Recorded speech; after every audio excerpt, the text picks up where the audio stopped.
Hello students, welcome to Navanko digi lessons. आज हम इस वीडियो में कक्षा 8 विषय हिंदी के पार्ट 2 आत्मविश्वास का अध्ययन करेंगे। पाठ परिचय। जीवन में सफलता प्राप्त करने का एक शक्तिशाली मंत्र है आत्मविश्वास। सबसे पहले हम यह समझते हैं कि आत्मविश्वास क्या होता है। आत्मविश्वास वस्तुतः एक मानसिक शक्ति होती है और आत्मविश्वास के कारण ही व्यक्ति महान कार्यों के संपादन एवं उनमें सफलता प्राप्त करता है। हमें अपने जीवन में पग पग पर कठिनाइयों का सामना करना पड़ता है। इस जीवन संग्राम में वही सफल होता है जिसे अपनी शक्ति और अपने प्रयासों पर विश्वास होता है। प्रस्तुत निबंध में निबंधकार श्री कन्हैयालाल मिश्र प्रभाकर जी ने इतिहास से अनेक उदाहरण देते हुए इसी सत्य को सिद्ध किया है। इस पाठ में हम विभिन्न उदाहरणों के माध्यम से आत्मविश्वास के बारे में पढ़ेंगे एवं समझेंगे। प्रस्तुत संवाद प्रभु श्री राम एवं वानर राज सुग्रीव के बीच का है। यहाँ सुग्रीव प्रभु श्री राम से कहते हैं कि बाली से कौन लड़ सकता है महाराज। प्रभु श्री राम सुग्रीव जी से पूछते हैं क्यों, ऐसी उसमें क्या बात है। सुग्रीव जी उसका उत्तर देते हैं, कहते हैं कि महाराज, उसे ऐसा वरदान प्राप्त है कि जो उसके सामने आता है उसकी आधी ताकत उसमें आ जाती है और वह उसे आसानी से पछाड़ देता है। सुग्रीव ने राम से अपने भाई बाली के संबंध में यह बात कही थी। दूसरे की सामने वाले की आधी ताकत अपने में खींचने की शक्ति का जो वरदान बाली को प्राप्त था वह हम सबको भी प्राप्त है। विडंबना यह है कि हमने कभी उसका उपयोग नहीं किया, इसलिए विरोधी हमें पीटते रहे और हम उस पीटने को अनिवार्य समझकर पिटते रहे हैं। अर्थात जो वरदान बाली को प्राप्त था वह वरदान हम सभी को भी प्राप्त है, लेकिन हम आत्मविश्वास की कमी के कारण हमेशा अपने विरोधियों से मात खाते रहे हैं। सच बात यह है कि जब कोई विरोधी हमारे सामने आता है तो हम अपनी आत्महीनता से, कायरता से, कुसंस्कार से, आत्मविश्वास की कमी से विरोधी का और अपना बल तौले बिना ही उसे अपने से अधिक शक्तिशाली मान लेते हैं। यानी हम अपने विरोधी का बल और अपना बल दोनों को तौलते ही नहीं हैं और विरोधी को अपने से अधिक बलशाली मान लेते हैं। इस कारण विरोधी हमें हरा देता है। बस यही मानना हमारी शक्ति को आधी कर देता है और हमसे ही वह आधी शक्ति हमारे विरोधी को प्राप्त हो जाती है और इस अर्थ में हम उससे आधे रह जाते हैं। हम में आत्मविश्वास हो तो उससे हम विरोधी को आत्महीन कर सकते हैं, उसकी आधी शक्ति अपने में ले सकते हैं। अर्थात यदि हमें हमारी शक्तियों पर पूर्ण विश्वास है तो हम हमारे विरोधी को आत्महीन कर उसकी आधी शक्ति अपने में ले सकते हैं। आत्मविश्वास की सबसे बड़ी दुश्मन है दुविधा। दुविधा यानी असमंजस की स्थिति जिसमें हम कोई निर्णय नहीं ले सकते। दुविधा एकाग्रता को नष्ट कर देती है, आदमी की शक्ति को बांट देती है, आधा इधर और आधा उधर। बस इस तरह आदमी खंडित हो जाता है यानी हार जाता है। आइए एक उदाहरण द्वारा समझते हैं। मेरे एक मित्र अपनी पत्नी के साथ जंगल में एक पेड़ के नीचे बैठे बातें कर रहे थे। बात करते करते उनकी पत्नी सो गईं। वे उपन्यास पढ़ने लगे। अचानक उन्हें लगा कि सामने से भेड़िया चला आ रहा है उन्हीं की तरफ, क्योंकि भेड़िया एक खूंखार जानवर होता है। ये सोचकर वे इतने घबरा गए कि पत्नी को सोता छोड़कर ही भाग खड़े हुए। भाग्य से कुछ दूर ही उन्हें एक बंदूकधारी सज्जन मिल गए। वे उनके पैरों में गिर पड़े। मेरी पत्नी को बचाइए, भेड़िया उसे खा जाएगा, वे गिड़गिड़ाए। क्योंकि जो बंदूकधारी सज्जन थे वह एक शिकारी थे। वे दौड़े, उनके साथ पेड़ के पास आए तो उनकी पत्नी यथा पूर्व यानी पूर्व की तरह सो रही थीं और भेड़िया उसके पास रखी टोकरी में मुंह डाले पूरियां खा रहा था। कहाँ है भेड़िया? शिकारी ने बंदूक साधते हुए पूछा। वे कांपते हुए बोले, वह है तो सामने। शिकारी बहुत जोर से हंस पड़ा। भले मानस, वह तो बेचारा कुत्ता है। क्या बात हुई यह कि भय ने उन्हें आत्मविश्वास हीन कर दिया, क्योंकि वह इंसान जंगल में विश्राम कर रहा था। तो वह उस इंसान में आत्मविश्वास की कमी थी। उसने कुत्ते को खूंखार जानवर भेड़िया समझा। कृष्ण ने महाभारत में सर्वोत्तम काम यही तो किया कि पांडवों को आत्मविश्वास से भर दिया। वे अपने कार्य के महत्व को समझते थे, तभी तो पूरे आत्मविश्वास के साथ उन्होंने अर्जुन को कहा था, संशय मत कर, परेशान मत हो, युद्ध कर। संशय का अर्थ संदेह करना होता है। तू निश्चित रूप से युद्ध में अपने शत्रुओं पर विजय पाएगा। श्री कृष्ण, जो कि अर्जुन के सारथी थे, उन्होंने अर्जुन सहित समस्त पांडवों को आत्मविश्वास से पूर्ण कर दिया था। नेताजी सुभाष चंद्र बोस जब आईसीएस की प्रतियोगिता में बैठे तो अंग्रेजी परीक्षक पूरी तेजी से घूमते हुए बिजली के पंखे की ओर इशारा कर उनसे पूछा।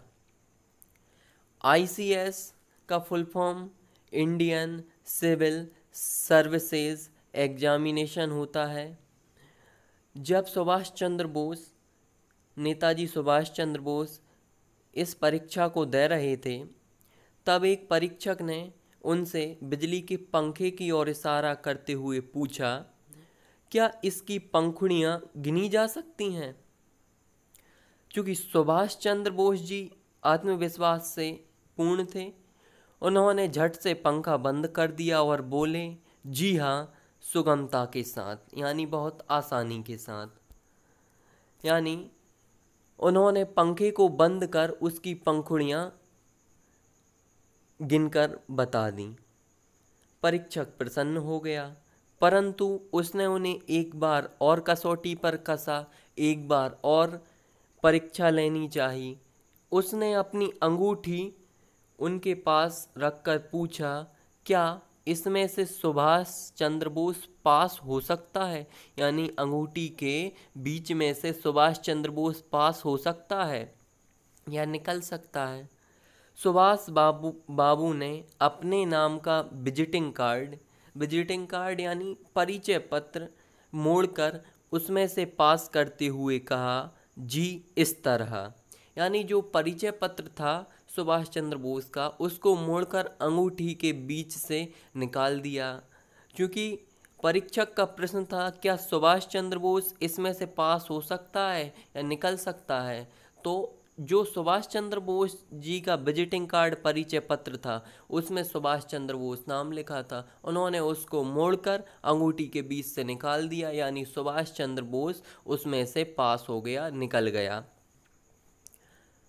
यह सुभाष चंद्र बोस जी का अटूट आत्मविश्वास था, जो उन्होंने इन प्रश्नों के उत्तर बड़ी सुगमता से आसानी से दिए। यदि उनमें आत्मविश्वास की कमी होती तो वे घबरा जाते और ऊटपटांग जवाब देते तो फेल हो जाते। दूसरे हमारी क्षमता पर विश्वास करें और हमारी सफलता को निश्चित मानें।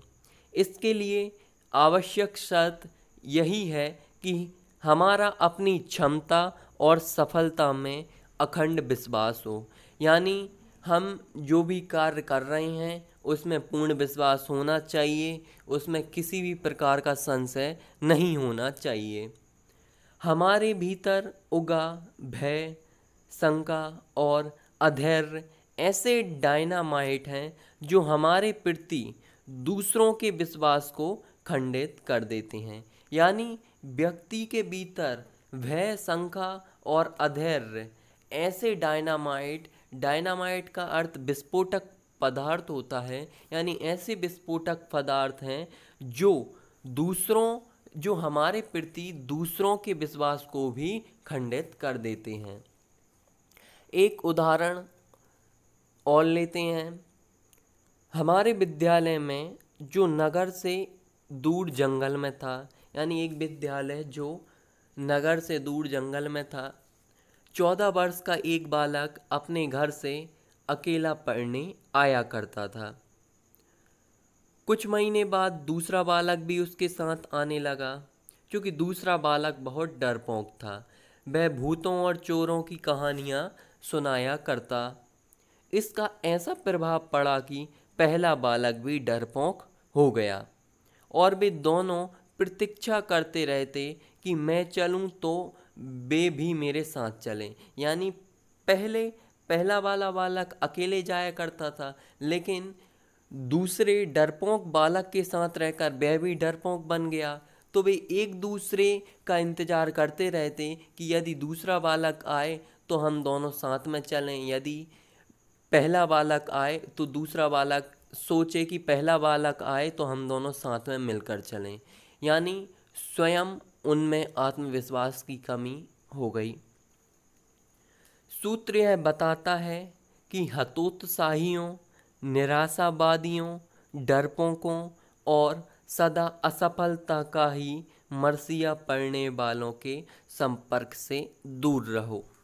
मरसिया का अर्थ शोक गीत होता है। इसका अर्थ यह है कि हमें हमेशा निराशावादियों, यानी जो हमेशा नकारात्मक सोच रखते हैं, उनसे दूर रहना चाहिए। नीति का वचन है कि जहाँ अपने कुल की और अपने देश की निंदा हो और उसका मुंह तोड़ उत्तर देना संभव ना हो तो वहाँ से उठ जाना चाहिए। क्यों? क्योंकि इसमें आत्मगौरव और आत्मविश्वास की भावना खंडित होने का भय रहता है। अनुभव वाणी है। मनुष्य के जीवन के लिए इससे अच्छी और कोई बात नहीं है कि वह सदा महानता अनुभव करता रहे कि मेरे लिए सब कुछ अच्छा ही होगा, जो भी कार्य मैं हाथ में लूँगा उसमें मुझे सफलता अवश्य मिलेगी। अर्थात व्यक्ति को सदैव सकारात्मक सोच रखनी चाहिए और अपने कर्म पर विश्वास रखना चाहिए कि वह जो भी कर्म कर रहा है उसमें सफलता अवश्य मिलेगी, यदि वह पूर्ण विश्वास के साथ कर्म करता रहे। बहुत से मनुष्य यह सोचकर कि हमें कभी सफलता नहीं मिलेगी, देव हमारे विपरीत हैं, और ऐसे व्यक्ति जो अपने भाग्य पर रोते हैं, अपनी सफलता को अपने ही हाथों पीछे धकेल देते हैं। उनका मानसिक भाव सफलता और विजय के अनुकूल बनता ही नहीं। यानी उनके मन के अंदर के जो विचार रहते हैं वह सफलता प्राप्त करने के अनुकूल नहीं रहते, तो सफलता और विजय कहाँ से प्राप्त होगी? यदि हमारा मन शंका और निराशा से भरा है और हमारे कामों का परिचय भी निराशाजनक ही होगा। यदि हमारे मन में शंका है और निराशा है, नकारात्मक विचार हैं, तो हमारे काम भी निराशाजनक एवं नकारात्मक ही रहेंगे। क्योंकि सफलता की, विजय की, उन्नति की कुंजी तो अविचल श्रद्धा है। यानी वह श्रद्धा जो कभी अपने पथ से विचलित ना हो। क्या मैं अभागा हूँ? क्या मैं भाग्यवान हूँ? इन प्रश्नों का सही उत्तर जानने के लिए किसी ज्योतिषी से पूछने की आवश्यकता नहीं है। इसके लिए आप स्वयं अपने आप से पूछिए कि आप अपने को अभागा अनुभव करते हैं या भाग्यवान। अभागा अनुभव करते हैं तो कोई आपको भाग्यवान नहीं बना सकता, और भाग्यवान अनुभव करते हैं तो कोई आपको अभागा नहीं बना सकता। स्वयं अपने आप पर विश्वास रखिए। अपने मन को सफलता, विजय, सौभाग्य और श्रेष्ठता के विचारों और भावनाओं से सदा भरपूर रखिए और सफलता, विजय, सौभाग्य और श्रेष्ठता की ओर आगे बढ़ते रहिए। यानी मन में अच्छे विचार रखिए तो सफलता अवश्य ही प्राप्त होगी। जीवन में उतार भी हैं और चढ़ाव भी हैं। जो हमारा मानव जीवन है वह संघर्षमय होता है। इसमें उतार भी होते हैं और चढ़ाव भी होते हैं। असफलताएं भी होती हैं, सफलताएं भी होती हैं। इसमें दुख भी हैं, इसमें सुख भी है। जो लोग परेशानियों, निराशाओं, असफलताएं की ही बातें करते हैं वे जीवन में कभी भी सफलता प्राप्त नहीं कर सकते, अपने जीवन के लक्ष्य को प्राप्त नहीं कर सकते। ऐसे निराशावादी लोग उन लोगों की तरह हैं जो कूड़ा घरों के पास कुर्सी लगाकर आराम से बैठ जाते हैं और शहर की गंदगी को गाली देते हैं। अर्थात तात्पर्य यह है कि आशावादियों को निराशावादियों से सदैव दूर ही रहना चाहिए, तभी वे जीवन में सफल हो सकते हैं। जन्म से ही अंधी, बहरी, पर विचारक और लेखिका के रूप में विश्व विख्यात हेलेन केलर की यह सूक्ति सदा याद रखिए कि सुख का एक द्वार बंद होने पर तुरंत दूसरा द्वार खुल जाता है, लेकिन कई बार हम उस बंद द्वार की ओर इतनी तल्लीनता से ताकते रहते हैं कि हमारे लिए जो सुख का द्वार खोल दिया गया है हम उसे देख नहीं पाते। यानी यदि हमारे जीवन में सफलता का एक द्वार बंद हो जाता है तो दूसरा द्वार तुरंत खुल जाता है, लेकिन हम उस बंद द्वार की ओर इतनी तल्लीनता से, इतने ध्यान से देखते रहते हैं कि जो द्वार हमारे लिए खुल गया है उसकी ओर हमारा ध्यान ही नहीं जाता, हम उसको देख ही नहीं पाते। युद्ध में वे विजय नहीं होते जो खंदक, खाइयों को ताकते रहते हैं। विजयमाला उन्हीं के गले में पड़ती है जो अपनी संपूर्ण शक्ति को तौलकर, यानी अपनी शक्ति पर विश्वास रखकर छलांग लगाते हैं और खतरों से खेलते हैं। जीवन के इस अनुभव को कभी मत भूलिए। जो हड़बड़ा के रह गया वो रह गया इधर, जिसने लगाई एड़ वो खंदक के पार था। यानी जीवन में हमेशा आत्मविश्वास के साथ रहिए, अपने कर्म पर विश्वास रखिए, सफलता अवश्य प्राप्त हो। लेखक परिचय। कन्हैयालाल मिश्र प्रभाकर जी का जन्म उत्तर प्रदेश के सहारनपुर जिले के देवबंद नगर में सन 1906 में हुआ था। स्वतंत्रता आंदोलन में सक्रिय भाग लेने के कारण उन्हें अनेक बार कारावास का दंड भोगना पड़ा, यानी उन्हें कई बार जेल जाना पड़ा। प्रभाकर जी एक ख्याति प्राप्त पत्रकार थे। पत्रकारिता के क्षेत्र में आपने सराहनीय कार्य किया। ज्ञानोदय, नया जीवन, विकास जैसी पत्रिकाओं का संपादन करके आपने पत्रकारिता को काफ़ी ऊंचाई प्रदान की। साहित्य के क्षेत्र में आपने रेखाचित्र, संस्मरण, निबंध और रिपोर्टाज आदि विधाओं पर अपनी कलम का प्रभाव दिखाया। जिंदगी मुस्कुराई, माटी हो गई फूल, आकाश के तारे, धरती के फूल, दीप जले, शंख बजे आदि आपकी प्रसिद्ध कृतियां हैं। आशा करता हूँ आप सभी को आत्मविश्वास नामक निबंध समझ में आया होगा और आप सभी ने आत्मविश्वास का महत्व भली भांति समझा होगा।